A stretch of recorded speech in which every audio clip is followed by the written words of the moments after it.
出去玩玩。他是比以前啊懂事多了。照这么看来呀，不久就会传出喜讯了。让他们多多培养感情吧。哦，你带我约几个人，我想打打牌了。好嘞。哎，好，哎，好。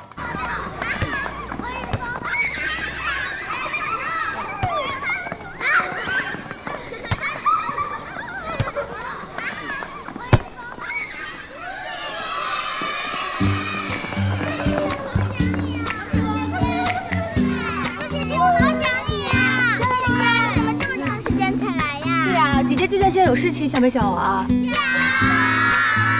那要不要吃好吃的？你还想吃什么？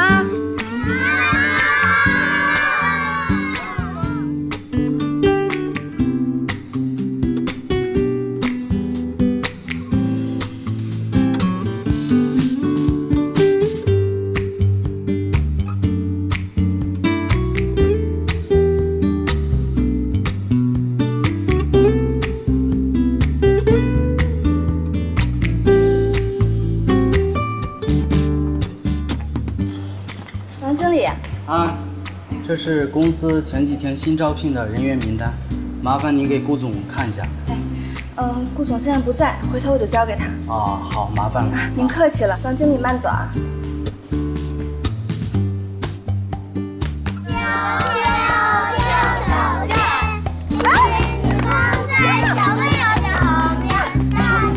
以前都是小苏一个人来这里，没见过你吗？小苏。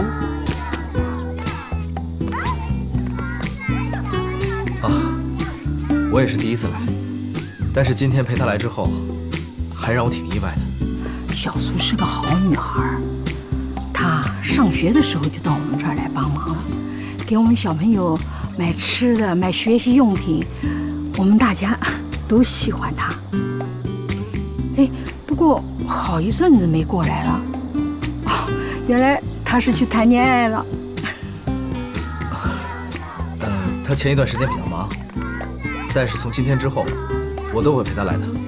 那就好，那我们的小朋友一定很高兴。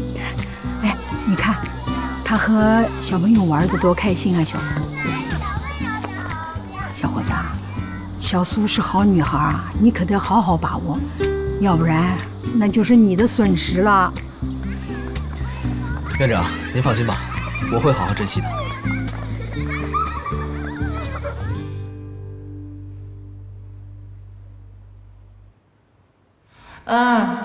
你记住了，关于顾西城的一切你都要向我汇报，尤其是他身边新出现的女人。